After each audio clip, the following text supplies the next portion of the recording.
पहला क्वेश्चन है, most important question है और हमेशा दोस्तों ये प्रश्न परीक्षाओं में पूछा जाता है। इस पे दो टाइप के प्रश्न बनते हैं। देखिए पहला प्रश्न ये बनता है, निम्न में से कौन सी विटामिन पानी में घुलनशील है। पहला क्या बनता है, पानी में घुलनशील विटामिन पूछता है। तो उसका आंसर हो जाएगा दोस्तों, पानी में घुलनशील कह ले या जल में घुलनशील कह ले, मतलब एक ही होता है, जल पानी। ठीक है, यहाँ पे कंफ्यूज नहीं होंगे। ठीक है, जल में घुलनशील पूछ ले तो जल में घुलनशील विटामिन कौन कौन सी होती है दोस्तों, विटामिन बी एंड सी। कौन सा, तो आंसर हो जाएगा ऑप्शन नंबर सी। इसमें विटामिन सी दिया है सिर्फ और बी भी होता है। विटामिन बी और सी दोस्तों क्या होते हैं, जल में घुलनशील होते हैं। और एक और प्रश्न पूछा जाता है दोस्तों, कौन सी विटामिन वसा में घुलनशील। ठीक है, वसा में घुलनशील पूछेगा तो विटामिन ए वसा में घुलनशील होता है, विटामिन डी भी वसा में घुलनशील होता है, विटामिन के भी होता है और विटामिन ई भी क्या होता है दोस्तों, ये जो चार हैं ये वसा में घुलनशील होते हैं। वसा में घुलनशील पूछेगा तो बताइएगा, vitamin A, vitamin D, vitamin के और विटामिन ई,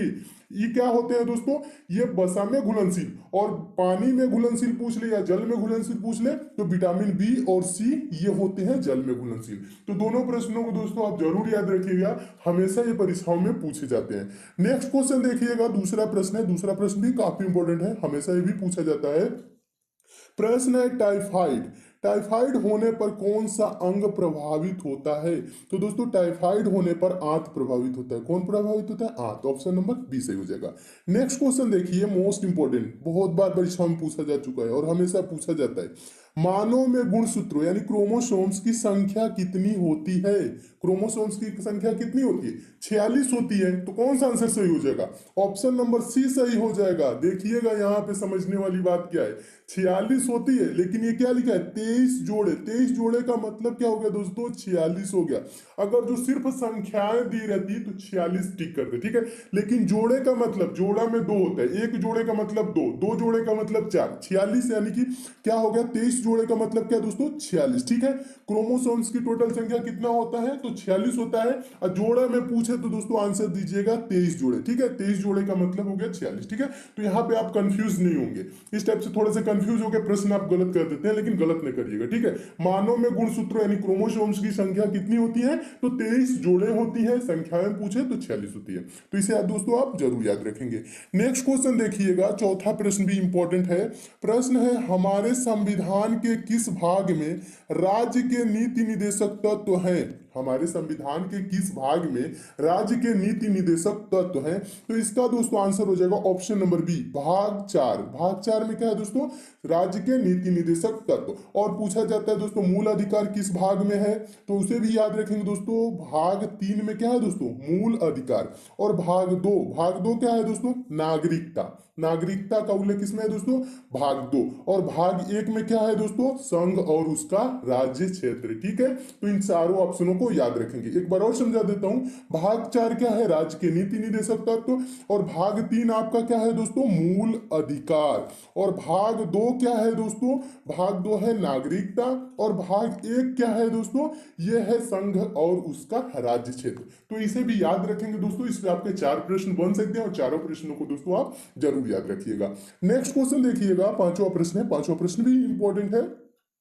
प्रश्न है, गौतम बुद्ध ने अपना उपदेश जो धर्म चक्र परिवर्तन के रूप में जाना जाता है कहां दिया था। गौतम बुद्ध ने अपना उपदेश जो धर्म चक्र परिवर्तन के रूप में जाना जाता है कहां दिया था।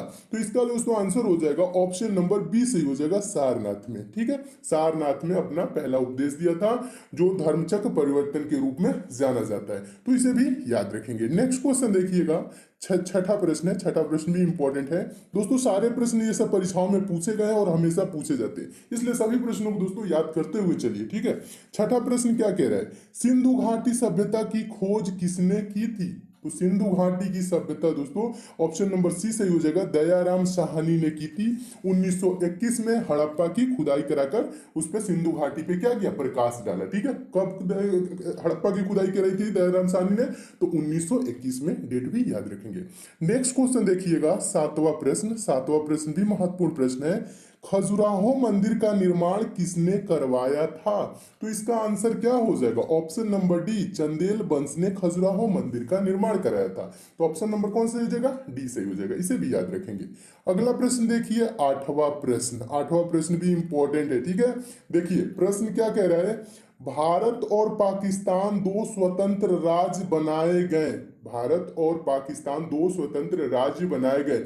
शिमला सम्मेलन द्वारा, क्रिप्स प्रस्ताव द्वारा, कैबिनेट मिशन प्लान द्वारा, भारतीय स्वतंत्रता अधिनियम द्वारा। तो इसका दोस्तों आंसर कौन सा हो जाएगा? ऑप्शन नंबर डी सही हो जाएगा। भारतीय स्वतंत्रता अधिनियम द्वारा बनाए गए। भारतीय स्वतंत्रता अधिनियम 1947 के द्वारा, ठीक है, 1947। ये डेट भी याद रखेंगे। और दोस्तों शिमला सम्मेलन कब हुआ था ये भी पूछा जाता है, तो ये हुआ था 1945, इसे भी याद रखेंगे, पूछा जाता है, ठीक है। और क्रिप्स प्रस्ताव क्या था दोस्तों, ये कब हुआ था?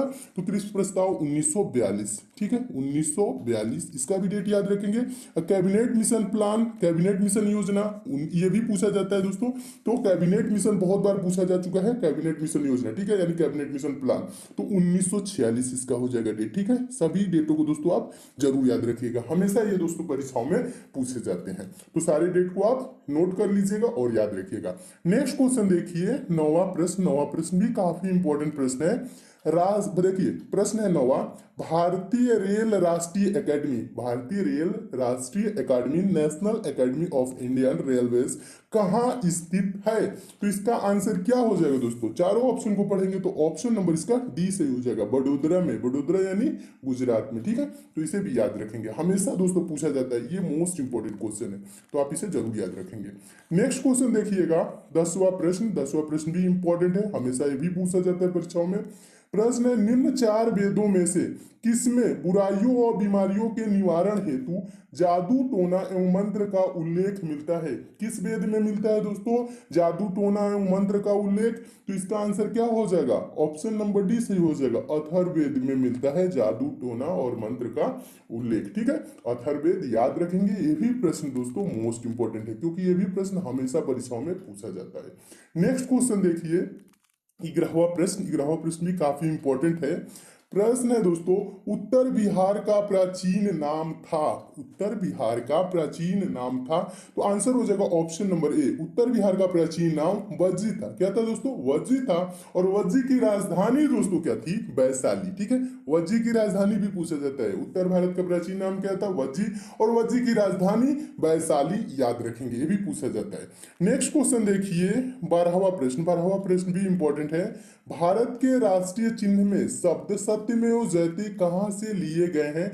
तो इसका आंसर हो जाएगा दोस्तों ऑप्शन नंबर ए, मुंडक उपनिषद से, यानी मुंडकोपनिषद से भारत के राष्ट्रीय चिन्ह सत्यमेव जयते लिए गए, ठीक है। इसे भी याद रखेंगे दोस्तों। ये भी प्रश्न क्या है दोस्तों? ये भी प्रश्न मोस्ट इंपोर्टेंट है, हमेशा परीक्षा में पूछा जाता है। नेक्स्ट क्वेश्चन देखिएगा, 13वां प्रश्न। 13वां प्रश्न दोस्तों, सभा चुनाव के लिए भारत में मतदान की न्यूनतम आयु है। भारत में मतदान के लिए न्यूनतम आयु किसके लिए दोस्तों?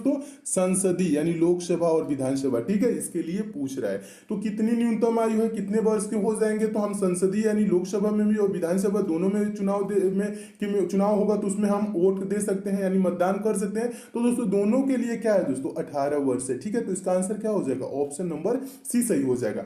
विधानसभा हो या लोकसभा हो, दोनों के लिए दोस्तों 18 वर्ष ही न्यूनतम आयु है, हम वोट दे सकते हैं। और दोस्तों आपको बता दूं, पहले क्या था दोस्तों? पहले था 21 वर्ष, ठीक है। पहले कितना था? 21 वर्ष के जब होते थे तब हम मतदान कर सकते थे, लेकिन 21 से क्या कर दिया गया दोस्तों? 18 कर दिया गया। कब किया गया दोस्तों? 61वें संविधान संशोधन के तहत। ये प्रश्न पूछा जाता है दोस्तों, हमेशा पूछा जाता है कि किस संविधान संशोधन के तहत मतदाता की आयु 21 से 28 कर दी गई। तो आंसर याद रखेंगे दोस्तों, 61वें संविधान संशोधन के तहत मतदाता की आयु 21 वर्ष से घटाकर 18 वर्ष कर दी गई। तो इसका आंसर क्या हो जाएगा? ऑप्शन नंबर सी सही हो जाएगा। तो आप इसे जरूर याद रखेंगे। नेक्स्ट क्वेश्चन देखिएगा दोस्तों, 14वां प्रश्न है, पूछा गया प्रश्न है। प्रश्न है, जय हिंद का नारा किसने दिया था? जय हिंद का नारा किसने दिया था? सुभाष चंद्र बोस जी ने दिया था। तो आंसर कौन सा हो जाएगा दोस्तों? Option number C, SC Bose लिखा है, यहाँ पे कंफ्यूज हो सकते हैं आप। एससी बोस का मतलब यस से सुभाष, सी से क्या हो जाएगा? चंद्र, और बोस से, ठीक है, बोस तो दिया ही है, ठीक है। एससी बोस का मतलब सुभाष चंद्र बोस जी ने, ठीक है, जय हिंद का नारा दिया था। ये नारा भी पूछा गया प्रश्न है। अगला क्वेश्चन देखिए, 15वां प्रश्न। 15वां प्रश्न है, निम्नलिखित राज्यों में से किसका अपना संविधान है? तो आंसर हो जाएगा option number A, Jammu Kashmir का। दोस्तों जम्मू कश्मीर का एक अपना संविधान है। और ये भी पूछा जाता है दोस्तों, जम्मू कश्मीर को किस अनुच्छेद के तहत विशेष राज्य का दर्जा दिया गया है? तो अनुच्छेद 300 कौन सा है दोस्तों? 370 है। कौन सा है दोस्तों? अनुच्छेद 370 के तहत जम्मू कश्मीर को विशेष राज्य का दर्जा दिया गया है। ठीक है, तो इसका भी आंसर याद रखेंगे, ये भी पूछा जाता है। नेक्स्ट क्वेश्चन देखिएगा दोस्तों, 16वां प्रश्न है। 16वां प्रश्न भी काफी इंपॉर्टेंट है। लोधी वंश की स्थापना करने वाला बहलोल लोधी था। लोधी वंश की स्थापना करने वाला बहलोल लोधी था, तो कहाँ का था दोस्तों? तो इसका आंसर कौन सा हो जाएगा? ऑप्शन नंबर बी सही हो जाएगा, अफगान का था। बहलोल लोधी कहाँ का था? अफगान का था। इसे भी याद रखेंगे। Next question most important question, और हमेशा दोस्तों ये प्रश्न पूछा जाता है परीक्षाओं में, बार बार पूछा जाने वाला प्रश्न है।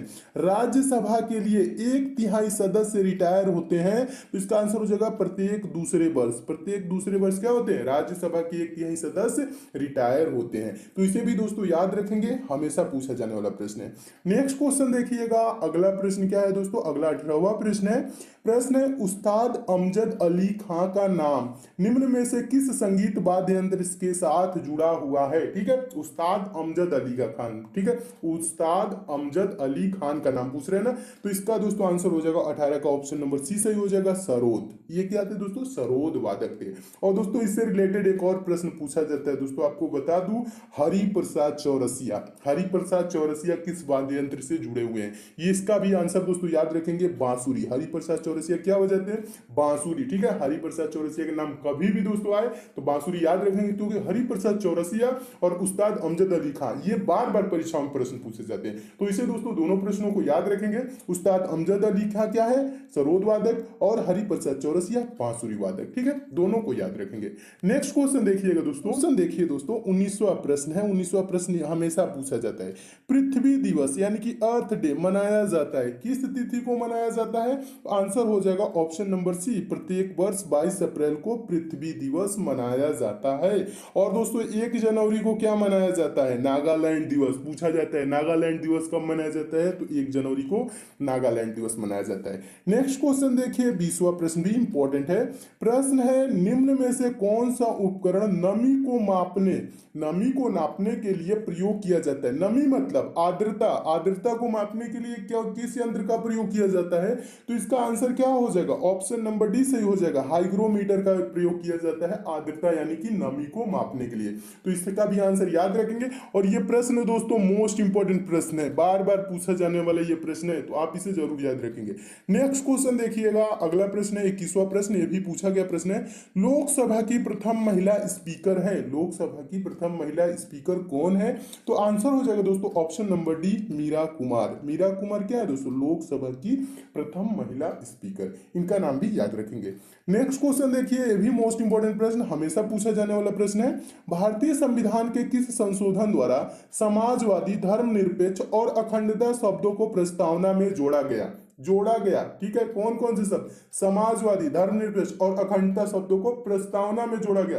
किस संविधान संशोधन के तहत? इसका आंसर क्या हो जाएगा? ऑप्शन नंबर सी सही हो जाएगा, 42वें संविधान संशोधन के तहत। 42वां संविधान संशोधन कहने का मतलब है 1976। ठीक है, 42वां संविधान संशोधन पूछा जाता है कब? तो 1976। और भारतीय संविधान में किस संशोधन के द्वारा समाजवादी, धर्मनिरपेक्ष और अखंडता शब्द जोड़े गए प्रस्तावना में? तो 42वें संविधान संशोधन 1976 के तहत। इसे भी याद रखेंगे, हमेशा पूछा जाता है। नेक्स्ट क्वेश्चन देखिए, आपका 23 नंबर प्रश्न है, इंपॉर्टेंट प्रश्न है। मानव में टार्सल हड्डी पाई जाती है। टार्सल हड्डी कहाँ पाई जाती है? तो इसका दोस्तों आंसर क्या हो जाएगा? ऑप्शन नंबर ए सही हो जाएगा, टखने यानी कि एंकल में पाई जाती है टार्सल हड्डी। ठीक है, तो इसे भी याद रखेंगे, ये भी प्रश्न पूछा गया है। नेक्स्ट क्वेश्चन देखिए, मोस्ट इंपॉर्टेंट प्रश्न, और हमेशा दोस्तों ये परीक्षाओं में पूछा जाने वाला प्रश्न है, तो आप इसे जरूर याद रखेंगे।